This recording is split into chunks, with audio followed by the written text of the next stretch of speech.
बिल्कुल ऐसा ही है सर। और आप जैसे लोगों की वजह से ही सर यहाँ पर हमें बहुत सी चीजें जो है हमें भी समझ में आई हैं, या हमने भी अपने आप को अपडेट किया है।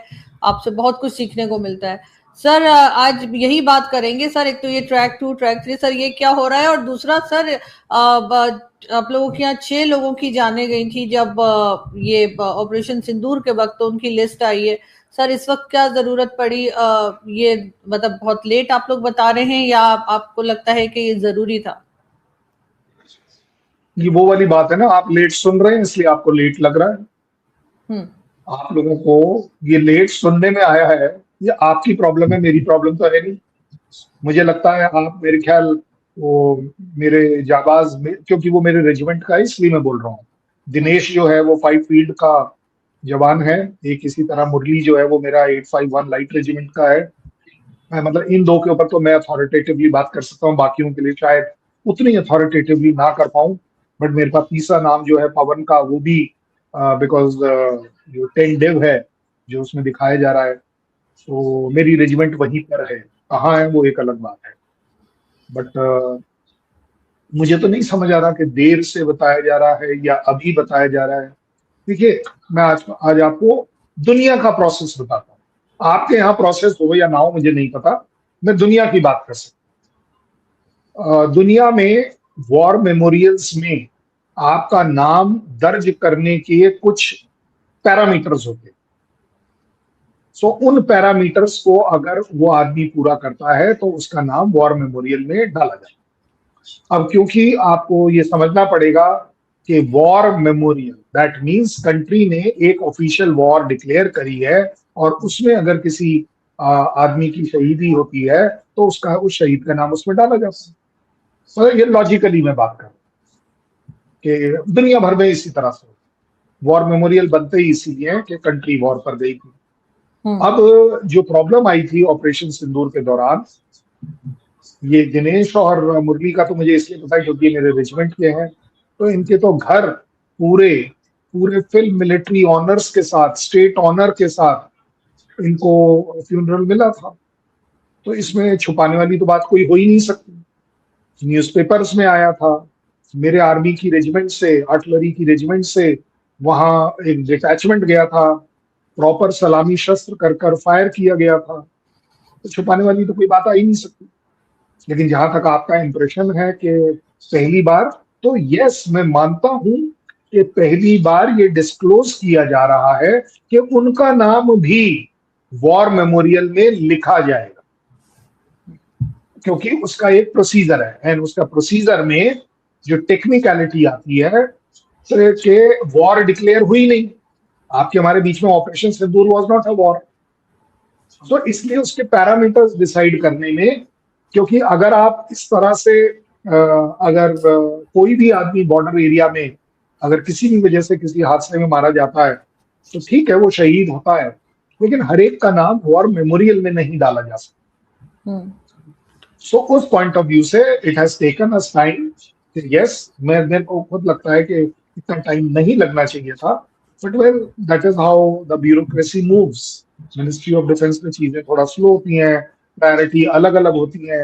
ये वाली जो फाइल है वो थोड़ा नॉर्मल उसमें मूव करी गई होगी। हालांकि मैं तो आज अपने यहाँ भी अपील यही करूंगा कि जनाब 24 घंटे के अंदर अंदर डिसाइड होना चाहिए कि उसका नाम किस जगह जाएगा, क्योंकि ये उसके अकेले की शहीदी की बात नहीं है, ये उस फैमिली की बात है। मेरे जैसे जो सोल्जर्स उसके साथ लड़ते हैं उनके मोटिवेशन की बात है कि मेरे जाने के बाद मैं अपने देश के लिए अगर कुर्बान होता हूं तो मेरा नाम कहाँ जाए। सो उस पॉइंट ऑफ व्यू से शायद मैं 1% ये जरूर मान लूं कि थोड़ा सा लेट है। But there is nothing very abnormal, या ऐसी कोई सीक्रेट बात नहीं करने की कोशिश करी है जैसा कई जगह आपके यहाँ पर मुझे पढ़वाया गया कि जनाब देखिए पहली बार इंडिया ने डिक्लेयर किया है कि 6 लोग मारे गए। नहीं, ऐसा नहीं है। जिस जिस दिन जो जो आदमी हमारा देश के लिए जान देता है, उसके मिनटों में, घंटों में, दिनों की तो बात कर ही नहीं सकता, मिनटों और घंटों के अंदर अंदर एक अप्रोप्रिएट अथॉरिटी उनके घर फोन करती है। नियरेस्ट मिलिट्री स्टेशन का बंदा जाकर उनको खबर करता है। पूरा एक प्रॉपर डिटैचमेंट उसके जो मॉर्टल रिमेन्स हैं उसको लेकर घर पहुंचता है, पूरी की पूरी state machinery including district collector उसे अटेंड करता है, पॉलिटिकल पार्ट उसका एमएलए अटेंड करता है। अब ये मत बोल दीजिएगा कि पीएमएमएल के सो कॉल्ड टेररिस्ट भी अटेंड करेंगे फ्यूनरल्स को, क्योंकि ये सिर्फ आपके यहाँ हो सकता है, ये मेरे यहाँ नहीं हो सकता। मैं शोएब साहब के अनफॉर्चुनेट फ्यूनरल की बात कर रहा हूँ, उनके भाई की, कि जहां आप देख रहे हैं कि कौन खड़ा है कौन नहीं। मेरे पास इन सब चीजों का रिकॉर्ड है जो मेरे यहाँ होता है। मुझे नहीं लगता कि we have anything to hide.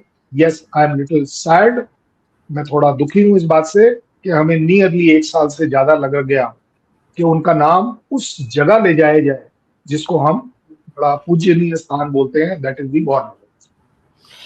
बिल्कुल ऐसा ही है सर, कि जाहिर है सर, दोनों तरफ या किसी के साथ भी जब लड़ाई होती है या जंग होती है या इस तरह के टैक्स होते हैं, उसमें लोगों की जाने जाती हैं, उस पर डेफिनेटली अफसोस होता है। मुझे तो खैर दोनों तरफ का ही अफसोस होता है, चाहे भारत के साथ हो चाहे अफगानिस्तान के साथ हो, जब भी जाने जाती हैं तो किसी के लिए भी खुशी नहीं मनाई जा सकती। लेकिन सर अब क्या लग रहा है आपको, कुछ आगे बढ़ेंगे हम लोग, कुछ आगे संभाला लिया जाएगा, कोई आगे कोई बैकडोर डिप्लोमेसी कुछ चल रही है या नहीं? चलिए एक काम करते हैं, आप और मैं इमीडिएटली इसी शो में द बैकडोर डिप्लोमेसी करके देखते हैं, ठीक है ना? क्योंकि ऐसे ही बैकडोर डिप्लोमेसी होगी। जो लोग अभी फॉर्मली बैकडोर डिप्लोमेसी कर रहे हैं, तो वो ना तो डिफेंस मिनिस्टर है ना प्राइम मिनिस्टर है। दे आर एक्चुअली, देखिए होता क्या है, जब ट्रैक वन होती है, जब दोनों सरकारें ऑफिशियली डिक्लेयर कर कर बातचीत करती है, तो उसे आप ट्रैक वन कहते हैं। ट्रैक टू उसे बोला जाता है जो अनऑफिशियली एनजीओ द्वारा अदर फोरम्स में होता है, जैसे आप और मैं कर रहे हैं। आप और मैं ट्रैक टू डिप्लोमेसी काफी दिन से कर रहे हैं, ऐसा नहीं है कि हम नहीं कर रहे हैं, बातचीत है ना। अब उस बातचीत में जैसे आपने अभी ये सवाल पूछा है कि क्या कुछ हो सकता है, तो जब आप कुछ बोलेंगी मैं कुछ बोलूंगा, दोनों एक एनवायरमेंट के हिसाब से बात कर रहे हैं कि आपके यहाँ क्या एनवायरमेंट है, मेरे यहाँ क्या एनवायरमेंट है। अब मैं एक सेकंड के लिए इसको, मतलब इन चीजों को मैं बुरा नहीं मानना चाहिए, पहली बात। तो सबसे बड़ी बात यह है कि सच्चाई फेस करनी। अब सपोज कर लीजिए ट्रैक टू डिप्लोमेसी में मुझे आरजू काजमी साहिबा से आज बात करनी थी किसी भी वजह से, और सडनली कल ये न्यूज आ जाती है कि जी शोएब साहब के फ्यूनरल में 5 टेररिस्ट आकर वो अटेंड करके जाते हैं। तो अब मेरा जो फोकस है ना, वो एक तो डाइवर्ट हो गया कि भाई आपके यहाँ टेररिज्म अगर इतना तगड़ा चल रहा है तो मैं अब आपसे क्या बात करूं। और मुझे लगता है आपका भी फोकस थोड़ा सा तो डिस्टर्ब होगा कि अब आप जस्टिफाई कैसे करेंगी कि हाँ यार टेररिस्ट जो है लश्कर तैयबा का, वो उससे एफिलिएटेड लोग जो है वो आपके क्रिकेटर के साथ खड़े हैं, आपके ऑफिशियल्स के साथ खड़े हैं जहां वो फ्यूनरल हो रहा है। अब कोई ये कह दे कि नहीं जी वो आ गए अब हम क्या करते, ये भी बोला जा सकता है। नहीं सर, ये भी बोला जा सकता है कि ये उनको टेररिस्ट मान ही नहीं रहे। इस बात को भी तो एक तरफ देखना चाहिए। कई लोग ऐसे हैं जिनको यहाँ पे आप लोग कहते हैं कि टेररिस्ट हैं, लेकिन यहाँ पे स्टेट मानती ही नहीं है कि वो टेररिस्ट है, या यहाँ के लोग मानते ही नहीं। वो कहते हैं भाई वो तो फ्रीडम फाइटर हैं, वो तो जांबाज किस्म के लोग हैं जो कि कश्मीर के लिए काम कर रहे हैं। तो सर ये सोच का भी एक फर्क आ जाता है। मैं मानती हूँ कि यहाँ पे जो है वो टेररिस्ट ही है, लेकिन लोग नहीं मान रहे। ये भी तो एक स्टेट की गलती है ना। लोग मानते हैं। आरजू काजमी सिर्फ अकेली वो जाबाज सोल्जर नहीं है पाकिस्तान की जो ये बात मानने को तैयार है। आपके यहाँ हर एक कोई मानने को तैयार है। फर्क सिर्फ इतना है, कईयों में डर है, कईयों में खौफ है कि मैं क्यों बैठे बिठाए पंगा ले लूं। और इसीलिए आप देख रहे हैं कि आपकी सरकार, आपकी आर्मी आप ही के सामने रखती है कि आपके ऊपर टेररिज्म हो रही है। ये भी तो बात है ना कि आप ही के ऊपर हो रही है। अब ये बोलना गलत है या सही, आपके पैनलिस्ट बता पाएंगे कि ओसामा बिन लादेन हमारे यहाँ था ही नहीं। अब अगर नहीं था तो मानोगे नहीं तो क्या प्रॉब्लम है भाई। ये वही वाला ट्रंप है या वही कंट्री है यूएस का प्रेसिडेंट जिसने बोला था वहां है और वहां से मारा गया है। तब आपको कोई प्रॉब्लम नहीं थी। आजकल आप बोलते हो कि ट्रंप कुछ कह दे या यूएस प्रेसिडेंट कुछ कह दे, वो पत्थर पे लकीर है, बिल्कुल सच बोल रहा है। सो ये सर्कमस्टेंशियल है। पब्लिक सब जानती है, आप भी सब जानती है, मैं भी सब जानता हूँ। मेरे यहाँ भी कुछ कमियां हैं, मैं उनको भी जानता हूँ। फर्क सिर्फ ये है कि मेरी कमियों को शायद मैं आपके साथ खुलकर इसलिए बोल पाता हूँ क्योंकि हमारे यहाँ फ्रीडम है, इवन गलत बात बोलने की फ्रीडम है। जो आपके पैनलिस्ट कई बार हमें कोट करते हैं कि आपके वहां के उसने ये बोला, उसने ये बोला, वगैरह वगैरह। So we have a freedom, I agree, and वो फ्रीडम कई बार मेरे लिए हार्मफुल भी है, मैं ये भी मानने को तैयार हूं। सबसे बड़ी बात आती है जो आपने कहा है कि नहीं मानते हैं। जब नहीं मानते हैं तो अगर वो जब मर जाते हैं तो फिर किस बात के आंसू? मसूद साहब का कहना कि या अल्लाह मुझे क्यों नहीं उठा ले, वगैरह वगैरह, तो फिर वो आउटबर्स्ट किस बात का?